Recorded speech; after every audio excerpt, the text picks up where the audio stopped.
পুজোর মরশুম শেষ হতেই বুদ্ধদেব ভট্টাচার্যকে সামনে রেখে লোকসভা নির্বাচনের যুদ্ধে ঝাঁপাতে চলেছে সিপিএম। 1 নভেম্বর থেকে 21 ডিসেম্বর পর্যন্ত উত্তর চব্বিশ পরগনায় দলের শীর্ষ নেতাদের উপস্থিতিতে একগুচ্ছ সভা করতে চলেছে তারা।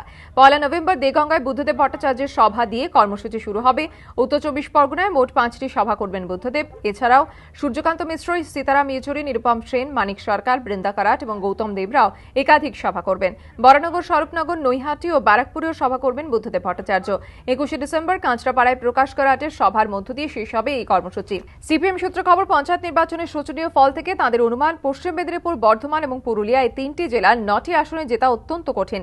তাই কলকাতা লাগোয়া 3 জেলা উত্তর চব্বিশ পরগনা, দক্ষিণ চব্বিশ পরগনা এবং নদিয়া এই 3টি জেলার 11টি লোকসভা আসনের জয়ের জন্য ঝাঁপাতে চাইছে তারা।